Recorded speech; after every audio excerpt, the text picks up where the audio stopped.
This means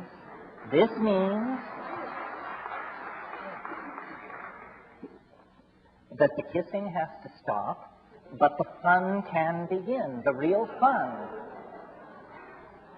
The other end of this bipolar condition in alchemy was called the albedo, or albedo, depending on whether or not you came from a coal mining town in Colorado like I did.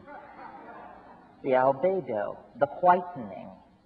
And that means that out of the chaos can come a new beginning, a new reality, a new hope.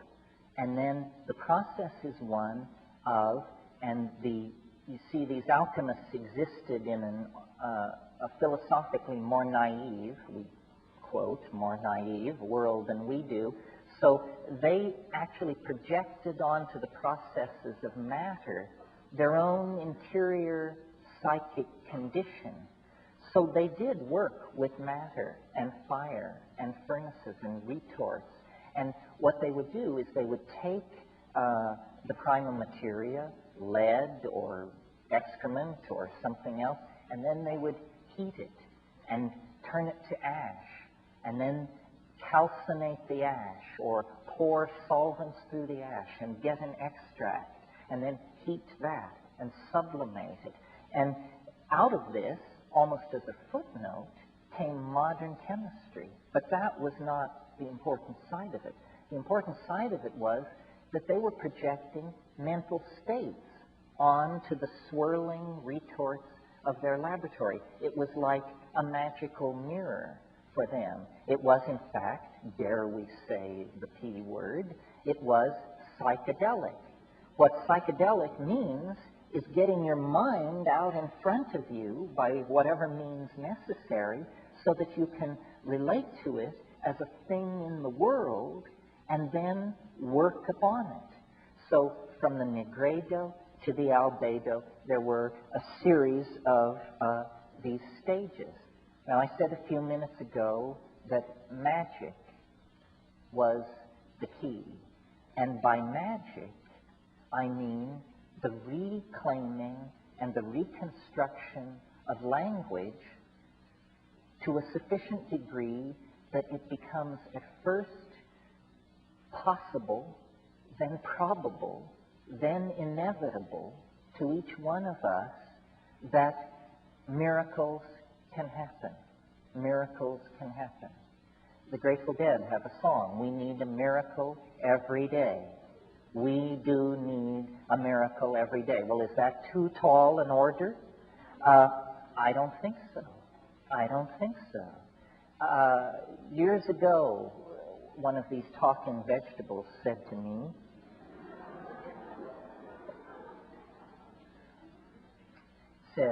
mind conjures miracles out of time. Out of time. Time is the primal materia on which the alchemical process works. The alchemists, again, in their naive way, believed that precious metals, diamonds, gold, sapphires, actually grew in the earth. Because for this alchemical point of view, everything was alive. And my friend Rupert Sheldrake is leading the charge to create a new birth of that perception inside science. The idea that nature, all of nature, is alive. Not simply organic cellular nature, but that the earth itself is a living being. So mind conjures miracles out of time. And the proof that this can be done, and it's an incontrovertible proof, and I defy any naysayer or bring down to overcome it, is ourselves. We are the proof that mind can conjure miracles out of time. If it weren't for us, there would just be birds and foxes and coral reefs and glaciers, but nature was not content with that level of novelty. 1,000,000 years ago, 100,000 years ago, nature grew discontented and said, let's raise the ante. Let's go to higher stakes poker in this planetary game. Let the monkeys speak. Let them build fires. Let them elaborate tools. Let them march forward onto the stage of creation. And remember, I said the Hermetic faith was that humankind was could act as the brothers and sisters of God, not motes in God's creation, but co-partners in the invocation out of being of yet greater novelty. Why? For play, for fun, just the cosmic madness of it all, the pure cussedness of it all, to raise the stakes higher and higher and higher. Now, I keep going back to this thing of can it be done, because I want to convince you, because I'm so certain. I love Herman Melville and his rhetoric, and friends of the whale, bear with me. For Herman Melville, the whale was not the endangered creature it is today. It was the dark cosmic god of Christianity that haunts us and tries to pull us down. And there's a wonderful speech in Moby Dick where Starbuck, the first mate, you remember, wimpy little Starbuck, he stood for Christian right reason. And he says to Captain Ahab, to seek revenge on a dumb brute seems blasphemy.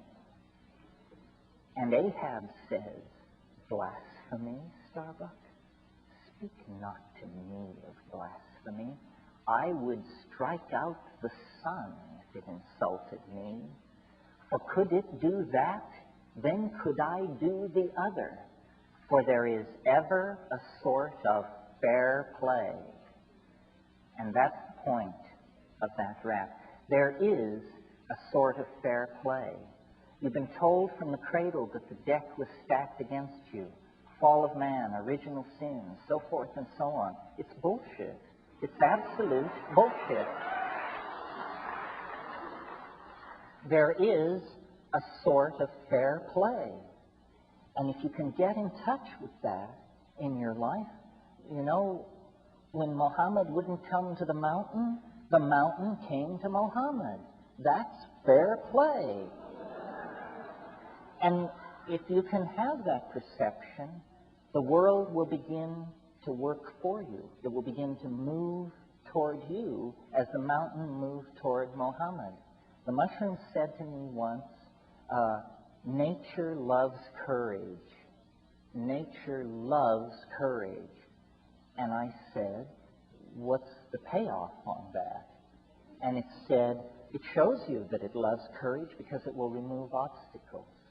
You make the commitment, and nature will respond to that commitment by removing impossible obstacles.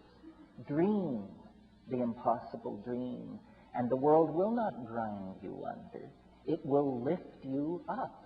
This is the trick.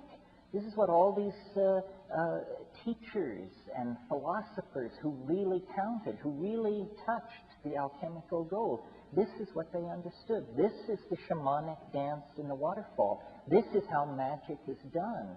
It's done by hurling yourself into the abyss and discovering that it's a feather bed. And there's no other way to do it. This is why I have always taken the position that as modern people, you know, we can't go out and set armies marching or launch religions, and who would want to anyhow. But to the people who say adventure has fled, it's all humdrum, I just know, you know, that they have forgotten the 5 grams of psilocybin sitting in their refrigerator. I mean, Magellan may have had excitement rounding the Horn, but you in your living room later tonight can put him in the shade if you have the courage to do the things that are necessary to do. And we know what they are. And of course, the first thing to do is to tell society to fuck off, because they don't know what's going on.